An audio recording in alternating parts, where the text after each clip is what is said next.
Yeah, you know. Sorry, that is. You good? How you in there? I'm good. Maybe. Busy good. 6. Oh, this is working.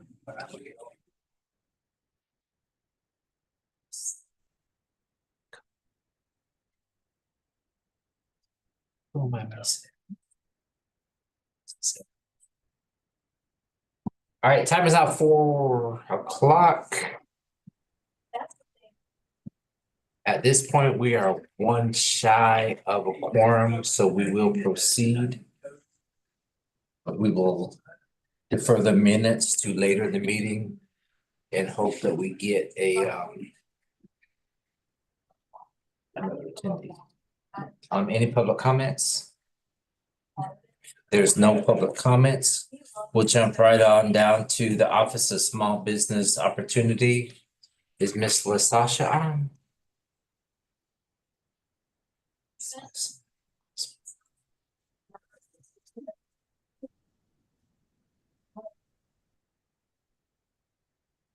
Anybody from Osbo on? Yes, I'm here. Okay. There she is. Hello. Regarding the OSBO department, we currently have 7 architectural and engineering SOBE firms, 65 construction, 104 non-professional services, 79 professional services, and 6 wholesale certified firms, which puts us at a total of 261. As of today, we currently have 2 pending new applications and 20 renewing SOBEs that we are actively working with to become recertified upon expiration. As far as events for the OSBO department, we are currently going to be hosting an in-person workshop titled Beyond the Bid, Strategies for Success with Richland County. We have invited Director of Procurement with Richland County, Jennifer Ladishkin, to do a presentation regarding contracting with the county. Attendees may look forward to information covering a live demo of OpenGov, Richland County's new e-procurement portal, what is required to become a Richland County vendor, solicitation, subcontracting, and tips for successful bidding. The workshop will be held on Thursday, June 26, 2025, from 10 o'clock a.m. to 12:30 p.m., and lunch will be served. The location will be held at Richland County Council Chambers, 2020 Hampton Street, Columbia, South Carolina, 29204. Free parking is located in the surface parking area behind the parking garage. You can enter off of Hardin Street or Lawrence Street. For early registration, please contact the OSBO department directly. You can reach us at 803-576-1540 or via email at osbo@richlandcountysc.gov. And lastly, the Richland County Office of Small Business Opportunity is actively seeking small businesses to become certified with our Small Local Business Enterprise program. Please keep in mind that our program is race and gender neutral, and we certify in a number of different categories. Are there any questions? Any questions for Osbo? Or Miss LaSasha? Not Lachey, LaSasha.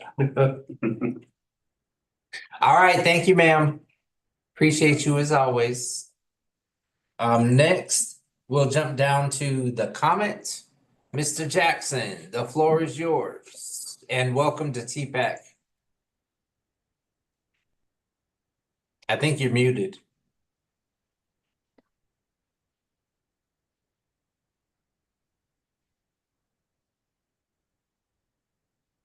We can't hear you.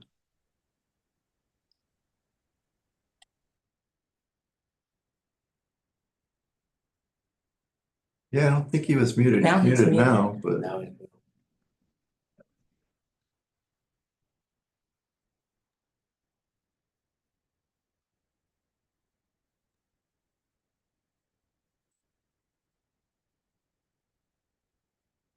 yeah, you're unmuted. Well, now you're muted again. You're back muted now. But when you were unmuted, we still couldn't hear you. Microphone issue. All right. While Hi, this is Rosalind. Can you guys hear me? Yes, ma'am. Okay, I can at least start on it in his absence. Well, until he get his voice fixed, if you guys want, or we can wait for him. I sent IT down to collect. Did you see him in the background? So I want me to report, or you want to go to the next and come back to him? Yeah, are you gonna be a while, Mike? A little while, yeah. So we'll go ahead and we'll jump down to transportation and let Director Maloney go. And Okay, then we'll come back to Mr. Jackson. okay. Mr. Maloney, the floor Okay, is yours. well, our transportation program expenses are at expended to date at $639 million. And I'll go into the projects. CERN Phase 2, still awaiting a permit from DOT to build it. That's a sidewalk project shown on the map of page 6 of R37. Are you all seeing those page numbers the same as I am? Okay. Yes. Trail Makers is the same thing. It's all those sidewalks that are highlighted on there that need an encroachment permit from South Carolina DOT. So we're waiting for that. Pineview Road widening is in land acquisition, and that has 44 of 49 total parcels with turned in by the land acquisition negotiator. So payments have been going out on those, and we just over the last week had a large number of turn-ins that went to our accounts payable to get checks out to those property owners. So that one's getting very close, and there may be of the 5 remaining to be complete in the negotiation. There may be some condemnation involved in those. Lower Richland Boulevard, we have a kind of the work. Today there was a meeting on discharge. On the map, it shows the plan comes down and starts at Garner's Ferry Road. And right there's a discharge of the stormwater that goes out to the west near the Branch Creek out there. And with McDonald's in there now, they're looking at kind of working around some of that with our drainage discharge. So that's the final part of I think the design that they're dealing with as far as final plans. And it's in land acquisition. Here's Creek Church Road as in appraisals, portion of early part of land acquisition.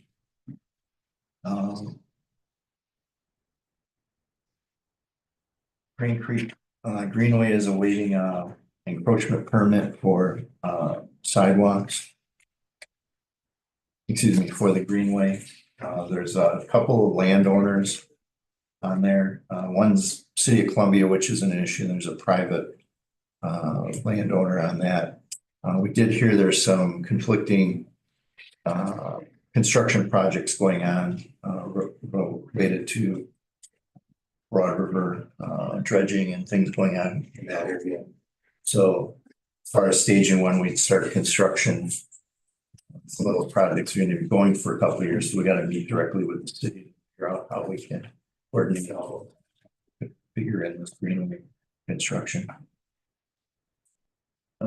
Alpine sidewalk, that's just in project closeout.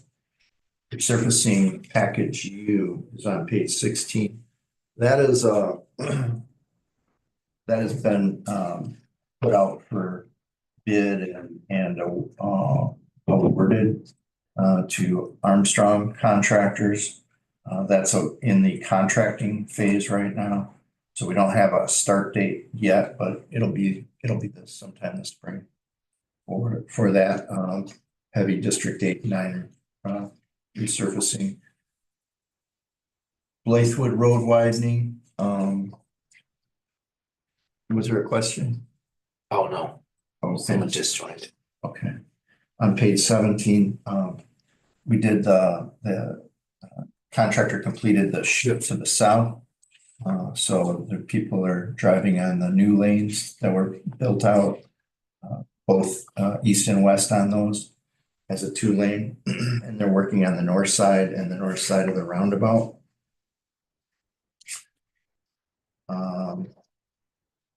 See, my next notes go to Kelly Mill Road on page 21. Kelly Mill has over 1.2 miles that goes from Hardscrabble Road to the east southeast. And that has a PIM just beyond the project limits this Wednesday night from 6 to 8 p.m. on May 21st at the YMCA off of Lake Carolina Drive. So that PIM will be reviewing with the public the planned improvements. We received a fair amount of comments from DOT, and it has a sidewalk on one side, a shared use path on another. And it's generally a 3-lane roadway. Sunset Drive sidewalk is they're building the upper part of the wall. They've had some issue, I believe, getting their sub back in, the concrete contractor. They're doing the curb and gutter, and they're following the curb and gutter will be the sidewalk. Behind the sidewalk, there's some extended walls to finish on that. The road is open to the public. Percival Road sidewalk is under construction. They're just getting started on the sidewalk construction, but they've been doing the utility relocation and some work on the water main relocation that's associated with it. Atlas Road widening, they're nearing completion of stage 1. There's 3 stages in this phase of utility relocation. Stage 1 started at Shop Road and heads towards Garner's Ferry, and it's broken into thirds approximately. Stage 1's the first third. When they get done with stage 2 or in the middle of stage 2, we'll have to evaluate that. We could bid out the road construction for this side from Shop to Garner's Ferry, and also bid out they're thinking the timing of that will be similar to bidding out the phase 2 Shop Road from Shop Road to Bluff Road. But that stage 2 or phase 2 has utility design ongoing right now. So we have to take a look at the complexity of the utility design. Broad River Road widening. We continue to complete the land acquisition on parcels. They're getting down to a handful of parcels that are left to negotiate. And then there's about 18. Some of the condemnations that went to council have been settled without condemnation. So there's still about 18 out there that may go ahead and get filed for condemnation. DOT accepted the plan to cap a 54-inch water main rather than relocate it. And the engineers evaluating a 2-cell detention basin close to North Royal Tower Road, where there was planned to be a big, large single-cell detention basin, but that was going to cost something like $900,000 in stream bank credits for disturbing the stream. So we've asked them to design around the stream, leave the stream bank alone, and then on each side of it, build the detention basin. So there will be some disturbance of it, but to kind of open it up to the new storm sewer piping down below, but don't like the idea of disturbing the stream.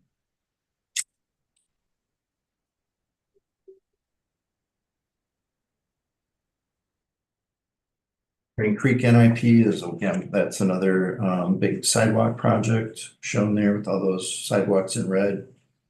On page 26, that's awaiting its encroachment permit from DOT. These projects that are just fairly simple sidewalk projects go into DOT for encroachment permits, which is kind of outside our normal IGA with the DOT or full big plan review, and it just gets a review. But sometimes, if it looks large enough, the encroachment permit people will send it around to different experts at DOT, and those have taken a while. But in the end, it's pretty much sidewalk either behind curb and gutter or next to the ditch. Dirt Road Package O is in closeout. That was completed as far as the construction activities. Dirt Road Package P is in the bidding process. That has 5 roads listed on page 28. There's 1 in District 7 and 4 in District 10. And then there's, we're planning also to bid out very soon, just Dirt Road Package Q, which will be a few more roads added to the list. Again, heavily in District 10.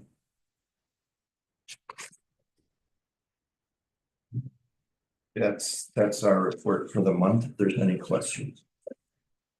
Any questions for Director Maloney? Can I interject something just from a communication standpoint? In our meeting last week, Mike, we were talking about who would be the best contact person to let us know when a project is getting ready to start. Because we have a lot of, photos or video, whatever, of things completed. We have groundbreaking and then we have completion. So we would like to see when a project is beginning or getting ready to start. Is there any way to pin that down, and who would be the person to ask? Right here. Okay. So Atlas Road, for instance, it's going to be a pretty big project, and you can take pictures of it now. Garner's Ferry intersection will change with the project. You can look at it from that aspect all the way down to Shop Road. It's going to be a 5-lane road. It's just a 2-lane road now, so it's going to have quite a different look. So anywhere along that corridor, if you don't want to catch what's in utility coordination relocation right now, you can be further in the 2/3 of the road closer to Garner's Ferry. And we can certainly meet more on that. Other projects. Yeah, just some general dates that might be good for your video. So anytime now. Okay. Thanks. Like my concern is, I just want to share a few concerns I have about moving forward. I'm concerned that when we get to about mid 26, things gonna be really hectic with finishing up those pennies, starting plan, working things with the new penny and so forth. So I think we need to really start focusing on for example, staffing. I mean, making sure we line up the inspectors, the planners, whatever we need. I just think that we don't need to wait to the last minute to say, let's get all those things in place. I know you're working on that. I just think that's really important. And also, going ahead on and working with OSBO and start talking about who are those specific suppliers and vendors that's going to be needed, so they can start being very specific and talking about who they work with and who they try to challenge and that kind of thing. I think is real important too. I know, for example, like getting the on-call engineers in place like we've done already now too. I think we need to do that with other folks too. Whether or not there's being an independent kind of mitigation and so forth, based on looking at kind of take a long range look at some of the projects and say what is this going to require. I think this we can help with just us trying to get ahead of the game instead of letting it catch us.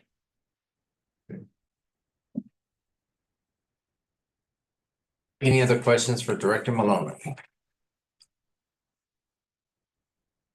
All right, thank you, sir. Mr. Jackson, we ready to try again? Can you hear me? Yes, sir. Yeah. Okay. All right. Appreciate you holding up for me as I was dealing with technical issues. But just want to go over the current state of ridership at the Comet. If you look at total ridership, April 25 versus April 24, we're down about 4%. However, if you look at month to month, April to March, it's just a slight decrease of less than 0.5%. Going to our average daily ridership, as you will see, I won't, go over that. But however, I do want to look at missed trips. At one point in February of this year, we were up like 655 missed trips due to manpower issues. And as you can see, in April, we went from February at 655 down to 165 in April. That's because we have gotten our manpower issues line, and so we're not fully staffed, but we're close to being fully staffed. So the number of missed trips should be coming down even more. Looking at Gamecock ridership, we're up 18% between April this year to March of this year. Can't explain why, but anytime you have an increase, that's a good thing. And then as the last two pages are dealing with the financial side of the Comet. Any questions?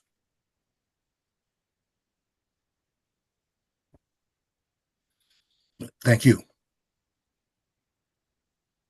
Anybody have any questions for Mr. Jackson and the comments? All right, thank you, sir. And again, welcome to TPEC. Thank you. All right, so we still are one shy of a quorum, so we will have to defer our minute approval to the next meeting. As far as other business, I did meet with County Administrator Leonardo Brown last week, and it looks like we will be having the State of the Penny on June 12th. From 6 to 7:30 in a county council chambers. This will be a transition year, so it'll be similar to what occurred last year or the last one. But going forward, we're gonna try something new and kind of travel around the county going forward. So that's a big plus on that. Does anybody have any questions? As we get things finalized about what's gonna happen and who else is gonna be there, stuff, we'll definitely get that sent out, I would imagine. I want to acknowledge Mr. Wayne Thornley here from Communications that was very instrumental in the last one. And I'm sure over the next few weeks, he's gonna be very instrumental again. Helping to coordinate. No, Wayne, no pressure, right? No pressure. Hello. Also, want to acknowledge and recognize Councilman Livingston with us today as well. Thank you, sir. My pleasure. The next meeting is scheduled for June 16th, so it'll be a few days after our State of the Penny. I also want to take this opportunity to welcome our new administrative coordinator, Nakia Washington. Yakia. Look, first of all, I'm bad with names, even right here in front of it, I still. So welcome Yakia Washington. She'll be taking over for the fabulous Whitney Struthers. I'd also like to take this opportunity to present Miss Struthers with a certificate of appreciation from the Richland County Transportation Penny Advisory Committee. This certificate is proudly presented to Whitney Struther with sincere thanks in honor of your continued support and dedication to assisting the Richland County Transportation Penny Advisory Committee, TPAC, administratively over the years, given this 19th day of May, 2025. But she's still gonna be with us for a few months for the transition, so she ain't getting off too easy yet, but, and again, welcome, Yakia. Thank you. Yakita. And if you want to know how I am with names, ask Miss Braylon and Osbo, who every month, even having it wrote down, I still mispronounce it. So I'm gonna try to get better at that. So unless anybody has anything else or any questions, speak now, raise your hand, throw something at your screen. If not, all right, the time is 4:25 and we are adjourned. See y'all hopefully on the 12th at the State of